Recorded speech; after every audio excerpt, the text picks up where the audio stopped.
할렐루야. 우리 옆에 계신 분들과 한번 인사 나눠볼까요? 이렇게 함께 예배하니 감동입니다. 오늘도 오후 예배를 함께 하시는 모든 성도님들을 주님의 사랑으로 축복하고 환영합니다. 잘 오셨습니다. 오늘은 마태복음 28장 16절에서 20절 말씀을 통해 감동, 기대 이상의 무엇이란 제목으로 함께 말씀의 은혜를 나누기 원합니다. 여러분, 감동이라는 것은요, 우리 삶에 너무 좋은 거잖아요. 우리가 기대 이상으로 무엇인가가 이루어질 때, 우리가 예상한 것보다 훨씬 더 좋은 일이 일어날 때 우리는 감격을 받습니다. 그런 감동, 느낌을 받죠. 기대 이상의 경험을 하거나 또 기대 이상의 고백을 들을 때, 또 기대 이상의 선물을 받을 때 우리는 감동합니다. 설 명절을 맞아 온 가족이 모였는데 신앙생활을 하지 않던 자녀가 나는 이제부터 부모님을 따라 교회에 가겠습니다 라고 한다면 얼마나 감격이겠습니까? 취업을 준비하던 자녀가 취업의 소식을 알리고 결혼 정년기에 든 자녀가 결혼을 하겠다고 한다면 얼마나 감격이겠습니까? 결혼한 자녀가 임신의 소식을 알린다면 얼마나 행복하며 우리가 감동을 받겠습니까? 너무 자녀에 대한 감동만 말씀드렸나요? 갑자기 사랑하는 아내가 처가에 가서 일주일간 있다 오겠다 하면 얼마나 감동을 받겠습니까? 남편이 한 달간 출장을 간다라고 하면 그 모습만 봐도 얼마나 사랑스럽고 감격스럽겠습니까? 여러분, 이처럼 우리가 생각한 것보다 이상의 일이 일어날 때 우리는 감동을 받아요. 하지만 또 반대로요, 생각한 것보다 잘 안 될 때 실망을 합니다. 온 가족이 모였는데 갑자기 자녀가 나는 교회 가지 않겠다고, 결혼을 하지 않겠다고 한다면 얼마나 속이 상하겠습니까? 결혼한 자녀가 우리는 아이를 갖지 않기로 했다고 한다면 얼마나 슬프겠습니까? 일주일 계획으로 처가에 갔던 아내가 하루 만에 돌아온다면 슬프지만 슬프다고 말할 수 없는 슬픔이 밀려오는 슬픔이겠죠. 이렇게 무엇인가 기대 이상으로 될 때 우리는 감동하고요, 기대 이하로 될 때 실망감을 갖기도 합니다.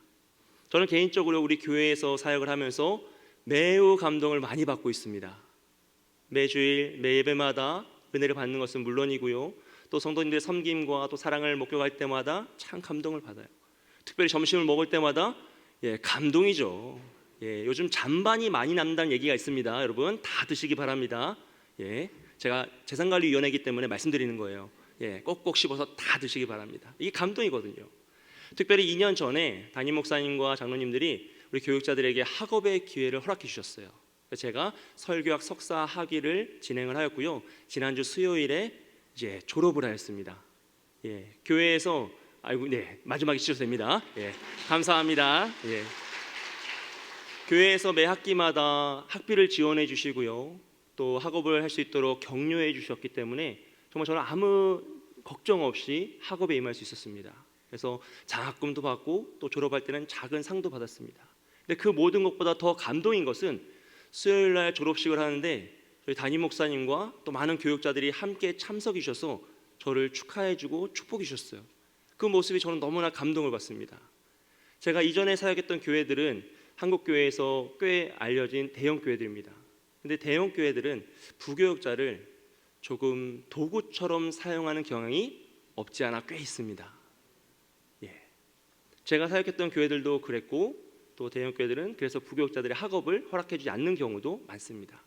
근데 제가 광역교회에 와서 이렇게 목사님과 장로님들이 학업의 기회를 허락해 주시고 또 장학금도 주시고 또 이렇게 졸업식에 와서 저를 축하해 주시는 그 모습이 제가 한 사람의 부교육자로서 도구로 사용되는 것이 아니라 한 사람의 인격체로서 존중받고 귀하게 이렇게 사랑받는다는 느낌이 너무 제 마음을 감동시켰어요.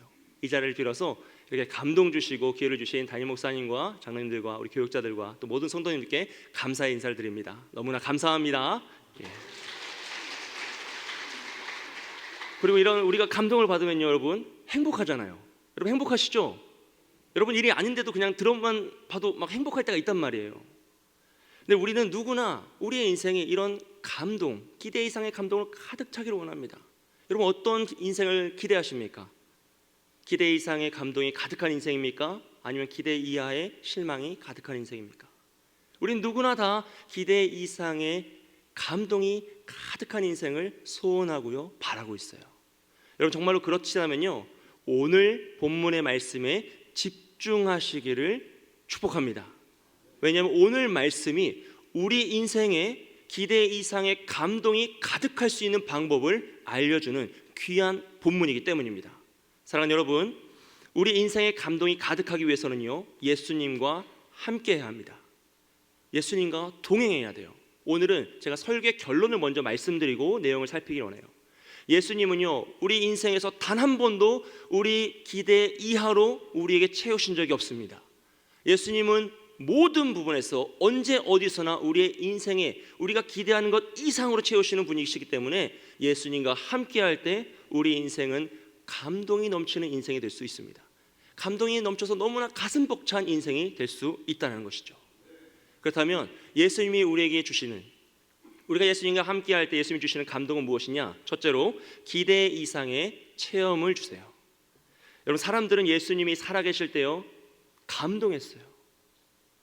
자신들이 기대했던 것보다 더 놀라운 은혜를 받고 기적을 체험하고요, 말씀을 체험하고 살아 숨쉬는 주의 역사를 볼 때, 위로받고 사랑받을 때 감동했습니다. 그런데 예수님이 십자가 달려 죽자 그들은 실망에 빠지죠. 그들이 기대했던 것과 너무나 다른 결론에 도달하자 그들은 실망하고요, 무너졌어요. 심지어 제자들도 그 실망감에 사로잡혀 도망치고 숨었습니다. 하지만 예수님은 죽음을 이기시고 부활하심으로 또다시 감동을 주세요. 28장 1절을 보면요, 안식 후 첫날 새벽에 막달라 마리아와 다른 마리아가 무덤에 가죠. 그녀들이 기대하고 갔던 것은 죽은 예수님의 시체에 향유를 바는 것이었습니다. 그녀들은 예수님의 죽음을 확인하고 그 죽음을 자신들이 할 수 있는 날 섬기기 위하여 그 무덤을 향해 달려갔어요. 하지만 예수님은 죽음을 기대하고 갔던 그녀들에게 생명의 부활의 주를 보여주시고요, 그들을 위로하시고 예수님의 부활의 소식을 전하는, 즉 복음을 전하는 사명을 주십니다. 그리고 오늘 본문의 상황이 펼쳐지는 것이죠. 여자들로부터 예수님의 부활의 소식을 들은 제자들은 그 말씀에 순종하여 갈릴리의 산으로 갔어요.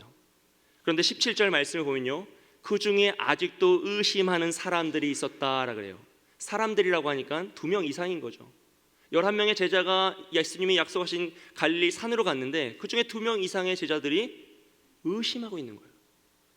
여러분, 지금 그들이 모인 장소는요, 갈릴리의 산입니다. 그 갈릴리에 있는 산은 제자들에게 그리고 예수님에게 가장 아름다운 추억의 장소예요. 왜냐하면 그들은 그 산에서 예수님을 만나고요, 기적을 체험하고 말씀을 배우고 서로 사랑을 나누었어요. 너무너무나 아름다운 기적의 장소가 바로 이 산입니다. 제자들에게 산은 단순한 산이 아니었어요. 기적과 축복의 장소였죠. 갈릴리 바다 역시 마찬가지입니다. 주를 만나고 제자로 부름받고 놀라운 경험을 했던 기적의 장소요, 추억의 장소입니다.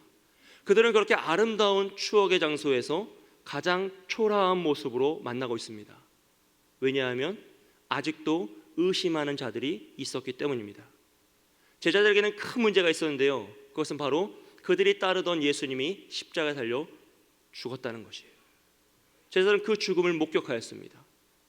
자신들이 생각했던 결론이 아니었어요. 너무나 큰 충격에 빠집니다. 그런데 더 놀라운 사실은 그 죽으신 예수님이 3일 만에 부활하셨다는 사실이에요. 예수님의 부활은 제자들의 상식과 생각으로는 이해할 수가 없었어요. 그러나 예수님이 부활하셨다고 하니까 그 약속의 장소에 말씀에 순종하여 나아가고 있는 거죠. 그런데 그 마음속엔 여전히 의심하는 사람이 있다는 것이죠. 사랑하는 여러분, 근데 가장 놀라운 사실은 무엇이냐면요, 예수님은 그 의심하는 제자들을 책망하지 않으신다는 거예요.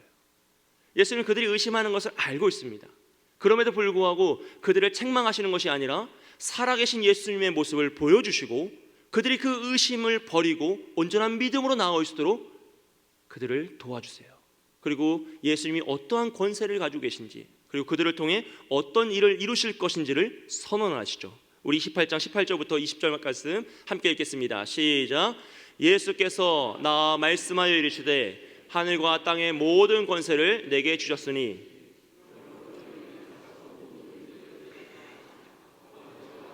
성령의 이름으로 세례를 베풀고 내가 너희에게 분부한 모든 것을 가르쳐 지키게 하라.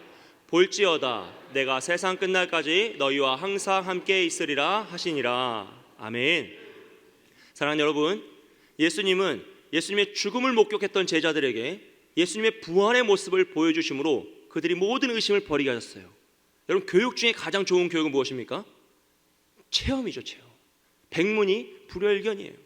100번 들어도 한 번 목격하고 체험하는 것만 못하거든요. 그래서 예수님은 그들에게 부활의 예수님을 보여주시면서 의심을 떨쳐내도록 하십니다. 그리고 더 나아가서요, 예수님이 하늘의 땅과 모든 권세를 받으셨다라는 사실을 알려주세요.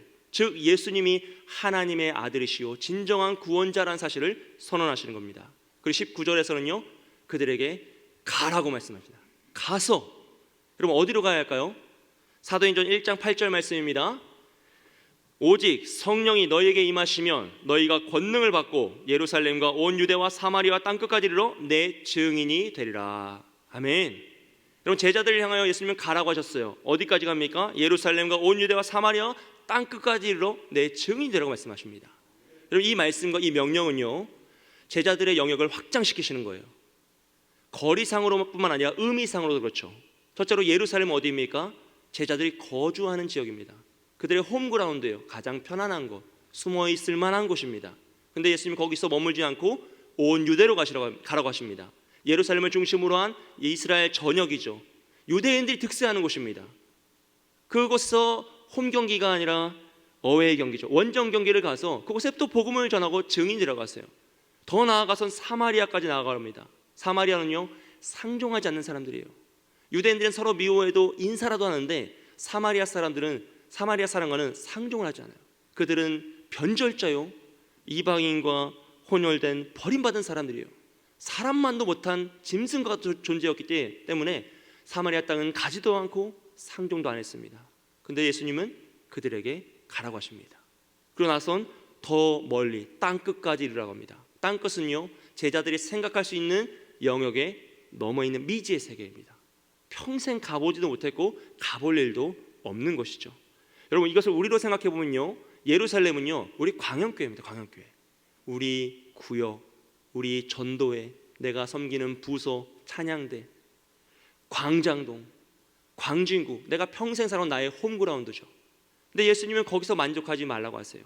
오히려 온 유대로 나아라고 하십니다. 예수님 믿지 않는 사람들이 있는 곳이요, 불신 가정일 수도 있고요, 직장이나 다른 모임들일 수도 있습니다. 예수 믿는 사람들끼리 모인 것이 아니라 예수 믿지 않는 사람들이 있는 그 영역으로 우린 나아가야 합니다. 셋째로 사마리아는 내가 봐도 예수님 안 믿을 것 같은 사람 있잖아요. 내가 예수님 전하기도 싫고 이 사람은 안 될 것 같다라고 내 스스로 정의한 사람들이요, 나의 원수일 수도 있고요, 내가 싫어하는 사람들일 수 있습니다. 넷째로 땅끝은요 우리의 생각과 사고를 뛰어넘는 존재들입니다. 이단, 범죄자, 동성애자 같은 사람들이요. 평생 만날 일도 없고 친해질 일도 없고 딱히 만나고 싶지도 않고 생각조차 하고 싶지 않은 그런 경우들이죠. 그런데 예수님은요 우리를 향하여서 그곳으로 가라고 말씀하세요. 제자들을 향해서 이런 곳으로 가라고 명령하십니다. 여러분, 가라는 것은요 성도가 가지고 있어야 할 능동적이고 적극적인 삶의 태도를 의미합니다. 나의 상황과 환경을 뛰어넘어 가정과 직장과 삶의 터전으로 나아가서 온 세상으로 나아가는 영역의 확장이고 의미의 확장입니다. 이것은 생육하고 번성하여 땅에 충만하라고 했던 하나님의 언약과 동일한 말씀이세요. 만족하지 않고 뛰어넘어 나아가는 것이죠. 그래서 이 가라는 명령을 우리의 말로 해석하면요 너만의 세계에 갇혀있지 말라는 것이에요. 우물한 개구리를 살지 말고 삶의 터전에서 나와서 먼저 그의 나라와 의를 구하며 하나님의 역사를 이루고 하나님의 뜻을 성취하는 삶을 살아가라는 것이죠. 왜냐하면 이렇게 우리의 영역이 확장될 때 하나님은 놀라운 체험을 우리에게 약속하고 계시기 때문입니다. 여러분, 제가요 2004년에 군대를 제대하고 아프리카 케냐로 자의적이지 않은 자의적인 모습으로 선교를 6개월간 갔습니다. 아버지가 가라고 하셔서 어쩔 수 없이 갔어요. 근데 그 선교사님은 툴카나 부족이라고 목걸이 잔뜩 끼고 옷 벗고 살아가는 그 부족을 선교하시는 선교사님이었어요. 제가 6개월 정도 선교를 하는데요, 그래도 제가 신학생이었으니까 한두 달 괜찮았어요. 세 달, 네 달 괜찮았습니다. 이제 뭐 힘들긴 해도 버틸만 했습니다. 근데 한 5달 되니까 제 마음속에 제일 힘든 게 뭐냐 하면 세상은 앞으로 가는데 저는 뒤로 가는 것 같은 거예요.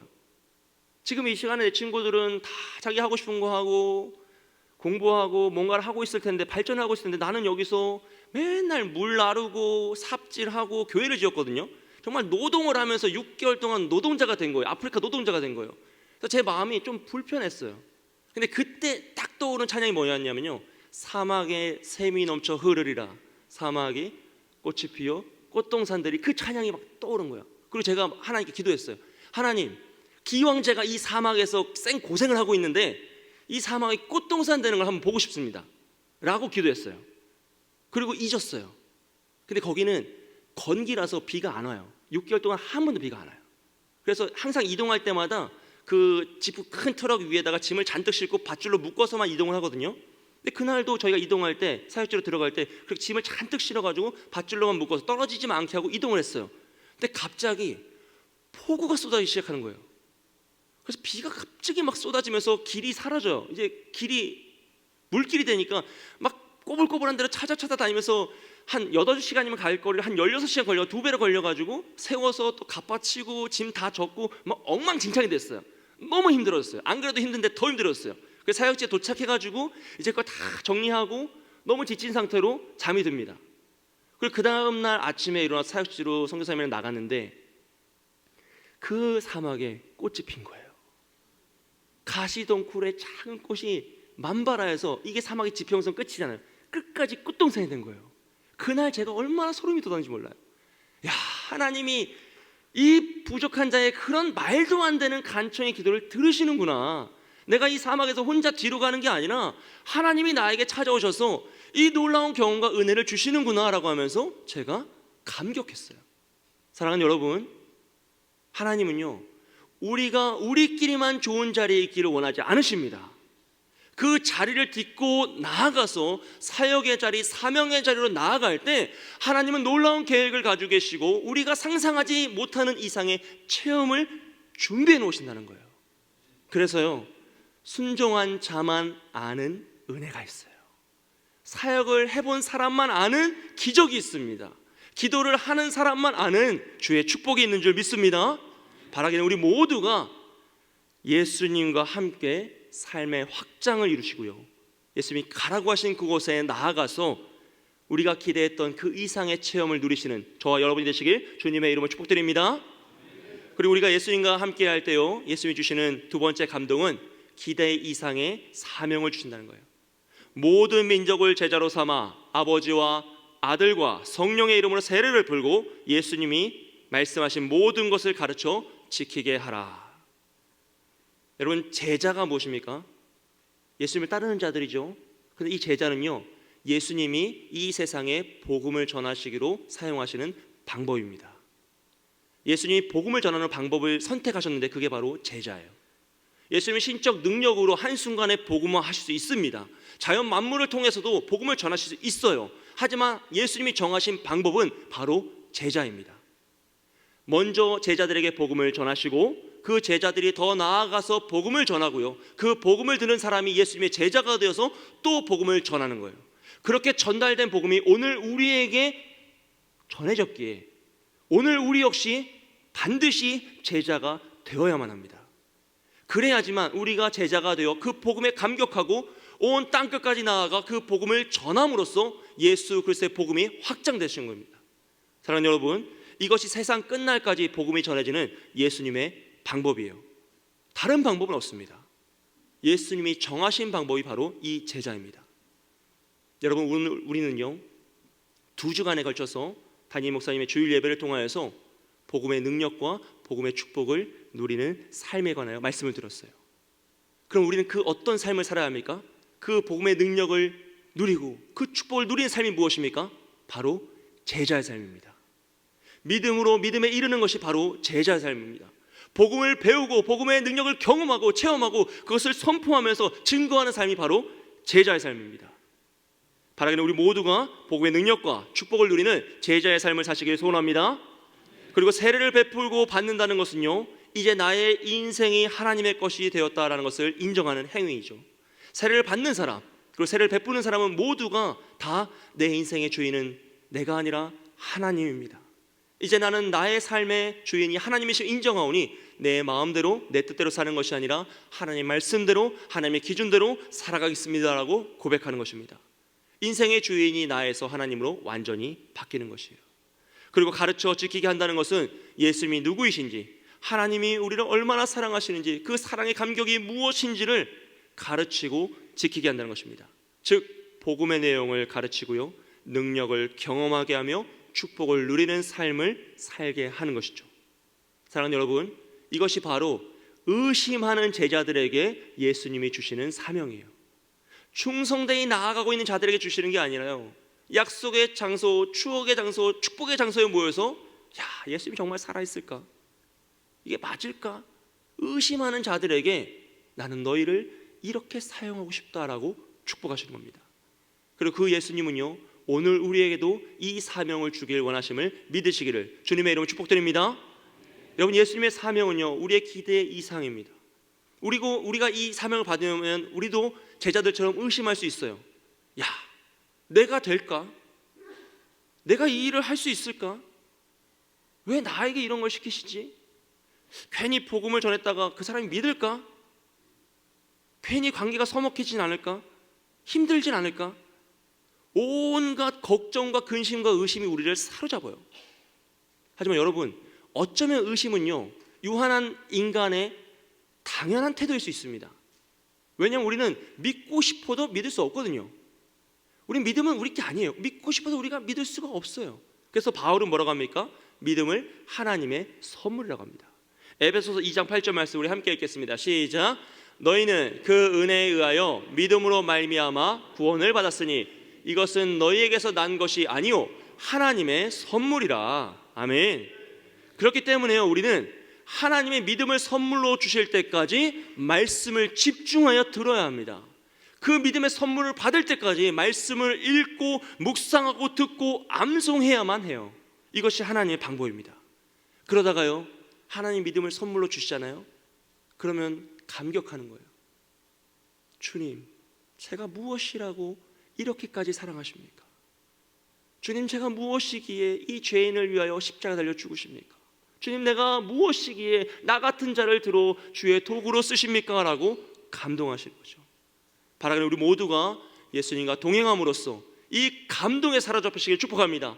주님이 주시는 이 놀라운 사명을 나의 것으로 받고 더 충성되이 나아가시는 저와 여러분이 되시길 주님의 이름으로 축복합니다. 그리고 마지막으로 예수님이 우리에게 주시는 감동은요, 기대 이상의 은혜를 주신다라는 거예요. 볼지어다 내가 세상 끝날까지 너희와 항상 함께 있으리라 하십니다. 바로 임마누엘의 축복이죠. 여러분, 우리는요, 누구나 다 은혜의 추억을 가지고 있습니다. 첫사랑의 감격도 가지고 있고요, 처음 성령을 체험할 때 얼마나 뜨겁고 감격스러웠습니까? 그 추억이 있어요. 치유와 기적을 체험하신 분들도 많고요, 정말로 내가 기도했던 그 사람이 예수를 믿고 함께 신앙을 고백하며 함께 기도하는 그 추억을 가진 분들이 정말 많아요. 하지만 여러분, 우리는요, 신앙의 추억만으로 오늘을 살아갈 수 없습니다. 왜냐하면 오늘의 문제는 오늘의 은혜로만 해결되기 때문입니다. 우리가 과거에 아무리 위대한 경험을 하고요, 놀라운 신비의 체험을 했을지라도요, 오늘 영적으로 잠들어 있고 무능하다면 우리는 우리의 삶의 문제를, 오늘의 문제를 해결할 수가 없어요. 오직 오늘 깨어있는 사람, 오늘 하나님을 붙잡는 사람만이 하나님이 주시는 오늘의 은혜를 가지고 삶의 문제를 이기며 승리의 삶을 살아가는 것이죠. 그래서 오늘 우리는요, 반드시 오늘의 은혜가 필요합니다. 그런데 예수님은 지금 우리에게 그것을 약속하고 계시는 거예요. 세상 끝날까지 내가 너희와 항상 함께 있으리라. 임마누엘의 하나님이 나와 늘 함께 하시며 매일 나에게 삶의 은혜를 주시고 일용할 양식을 주시며 삶의 문제를 이기고 승리할 수 있는 오늘의 은혜를 주시겠다라고 약속하시는 거예요. 간혹 사역을 하다 보면요, 예전에 놀라운 은혜와 추억으로 살아가시는 분들이 생각보다 많이 계세요. 여러분, 생각보다 많습니다. 10년 전에 기적을 체험하고 병이 낫고 정말 불일듯하게 일어난 사역을 감당했던 그 은혜로 살아가시는 분들이 많아요. 여러분, 정말 그것은 아름다운 추억입니다. 하지만요, 하나님은 오늘 더 놀라운 추억을 계획하고 계시는 줄 믿습니다.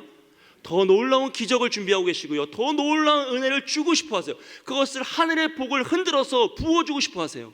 그래서 오늘 우리가 주님께 그것을 기억하고 구하며 받아야 하는 것이죠. 여러분, 오늘의 문제를 해결하기 위해서는요, 오늘의 은혜가 필요합니다. 그리고 우리가 예수님이 주신 사명을 붙잡고 살아갈 때 예수님이 그것을 주시겠다라고 약속하고 계세요. 여러분, 오늘 말씀의 순서를 잘 보십시오. 삶의 확장이 먼저 일어나고요, 사명을 감당하면 하나님이 은혜를 부어주세요. 근데 우리 뭐라고 이야기하죠? 내가 은혜를 받으면 사명을 감당하여 나아가겠다고 해요. 정반대입니다. 우리가 먼저 주의 말씀에 순종하여 나아가서 사명을 감당할 때 주님은 임마누엘의 축복으로 나와 동행하시는 겁니다. 아브라함은 갈 바를 알지 못하나 말씀에 순종하여 나아갔고요, 그 땅에서 아무것도 없었지만 죽을 때까지 생존하며 버텨냈습니다. 사명을 감당했죠. 그때 하나님 뭘 주십니까? 복의 근원이 되게 하셨어요. 여러분, 말씀의 순서를 기억하십시오. 먼저 사명을 감당하시는 겁니다. 우리가 예수님과 함께할 때 우리는 기대 이상의 체험과 사명과 은혜를 받는 감동의 인생이 될 줄 믿습니다. 예수님과 함께할 때 정말로 우리는 가서 전하고 가르치고 지키게 하라는 그 제자의 온전한 삶을 살 줄 믿습니다. 사랑하는 여러분, 바라는 우리 모두가 이런 복음의 능력과 복음의 축복을 누리는 참된 제자의 삶, 참된 복된 감동이 넘치는 인생이 되기를 주님의 이름으로 축복드립니다.